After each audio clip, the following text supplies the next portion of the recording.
Hey everyone, welcome back to the channel. Today I have the pre-race roundup for the Hungarian Grand Prix in 2022, and I have some very good news from last week, kind of. The sausage curbs from Circuit Paul Ricard, which was last week's venue, have been removed. Yep, the sausage curbs are gone, which is a very big relief to me. Hopefully other tracks will follow suit, looking at you, Spa, and will remove them as well, because as we know, Eau Rouge, as you've probably seen on this channel, is very controversial because they've added them there, which is very stupid in my opinion, and frankly a lot of other people's opinions. So I'm hoping that they follow suit from Paul Ricard and remove them from there as well. Now on to the other very, very big bits of news. We have had announced that Red Bull have been half taken over by Porsche.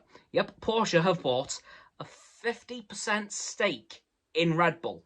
So I will be very surprised that if in a couple of weeks we don't hear an announcement that from 2026 Porsche will be powering Red Bull from 2026 onwards.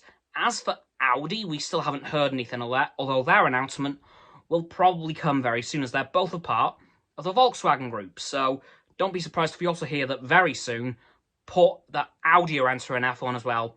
I'm going to guess with McLaren, as that's been the very hot rumour, as well as Porsche joining Red Bull. And what do you know? That's come to fruition. Now, on to the last bit of news. As I'm sure we all know by now, yesterday we had the announcement that everyone was waiting for, but that no one wanted to hear. Come the end of the year, we will be saying goodbye to Sebastian Vettel.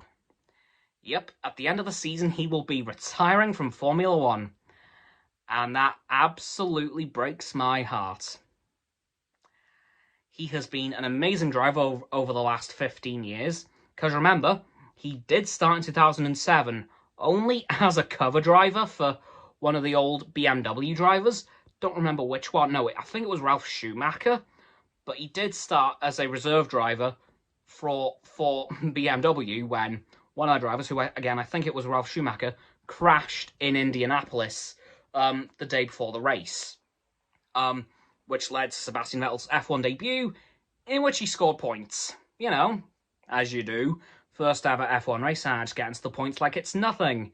Because I've watched that race, and yeah, it was nothing to him. I think he would have been more disappointed if he didn't have points in that race. Because he was really good there. But, yeah, so he's finally leaving F1 at the end of the season. And if I remember correctly, he is one of the drivers I predicted who would be announcing their retirement this year.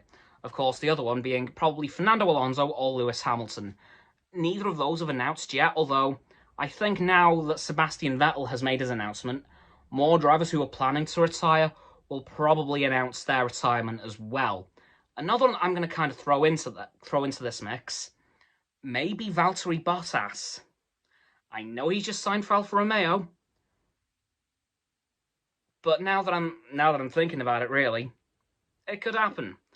Because let's face it, Alfa Romeo isn't exactly going to be fighting for championships anytime soon, like Mercedes were when Valtteri was there. So maybe Valtteri could retire this year, or at the very latest next year, but I don't know. I think now that Seb's made his announcement, others will come up very quickly. And there may be a couple we don't expect, like Valtteri. Or maybe even Daniel Ricciardo could kind of give us a curveball, because he at the minute is acting very adamant that he is not retiring from F1. But he could also just completely Uno reverse card that decision and announce his retirement in a couple of weeks. Who knows, because I sure as hell don't. To be honest, I wasn't even expecting Sebastian Vettel this morning, although I should have kind of suspected something big was happening, because he's finally made an Instagram page, which is how we announced this. But it's going to be hard to see Sebastian go. I'm not going to lie, it's going to be tough. But that does beg the question, who's going to take that seat at Aston Martin? Because as we know, that will leave a very big hole in that team. One very big suspect for this is the prodigal son, Mick Schumacher. Because as we know, Haas are getting a bit tired of him, unfortunately.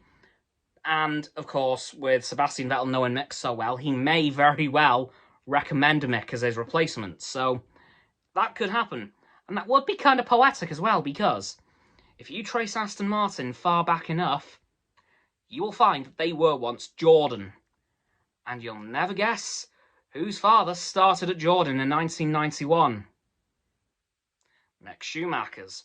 Yep, Michael Schumacher back in 1991 made his debut with Jordan in the Belgian Grand Prix, covering for Bertrand Gachot after he got himself arrested for pepper spraying a London taxi driver. Yeah, that happened. And then Michael Schumacher was able to do one lap before his clutch burnt out. Well, actually, no, he didn't even complete the first lap. It was literally coming into Radion, coming up the hill, his clutch just died. And he was out of the race, which was a bit tragic, but I would like to see Mick enter that team, because they are descended, obviously, from Jordan, because they became Force India just after they were bought. And then, of course, a few years ago, they became Racing Point, and now they're Aston Martin.